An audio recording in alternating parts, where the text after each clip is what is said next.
Ready start. आज का युवा कल का प्रौढ़ और भविष्य का वृद्ध है। उसे अपने वर्तमान और भविष्य हेतु नीतिगत निर्णयन में हिस्सेदारी मिलनी चाहिए। युवा समाज का विशाल और शक्तिशाली भाग है।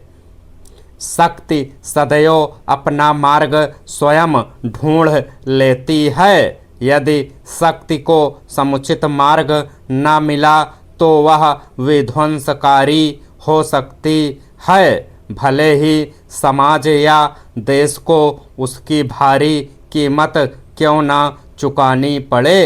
कुछ समय से देश में छात्रों और युवाओं के प्रदर्शनों की बाढ़ आई हुई है। दिल्ली में जंतर मंतर पर हुए उच्छृंखल, अश्लील और हिंसक प्रदर्शन भले ही प्रायोजित थे, लेकिन उसमें अनेक मासूम छात्रों और युवाओं ने भाग लिया।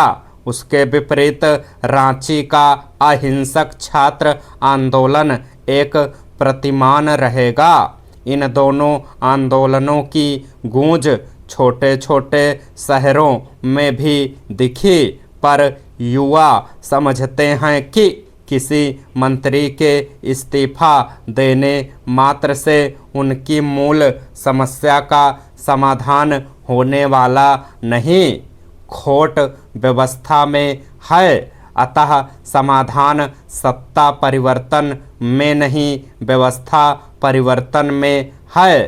पर व्यवस्था परिवर्तन होगा कैसे? कोई भी सरकार आए जाए, लेकिन मंत्रियों, सांसदों और विधायकों की भ्रष्टाचार में संलिप्तता, सरकारी कार्यालयों और पुलिस में खुलेआम रिश्वतखोरी, भाई भतीजावाद और जातिवाद बेलगाम रहते हैं। जो पार्टी सत्ता में आती है वह कोई ऐसा सिस्टम नहीं बनाती जिससे निष्पक्ष, न्यायसंगत और पारदर्शी निर्णय हो सके। सभी पार्टियां जनहित के मुखौटे ओढ़ स्वाहित साधती हैं। छात्रों और युवाओं की घुटन और आक्रोश का मूल कारण यही है। देश ने युवाओं,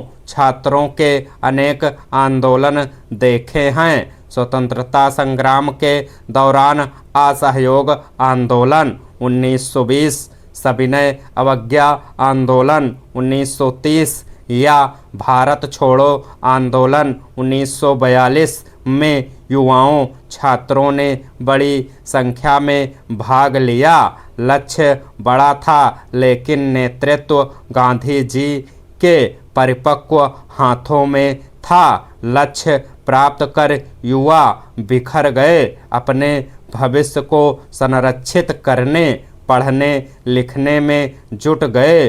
वे सत्ता और निर्णयन से दूर हो गए। दूसरा बड़ा छात्र युवा आंदोलन समाजवादी नेता जयप्रकाश नारायण जेपी के नेतृत्व में महंगाई, बेरोजगारी और कुशासन के विरुद्ध बिहार से 1974 में शुरू हुआ, जिसे संपूर्ण क्रांति कहा गया।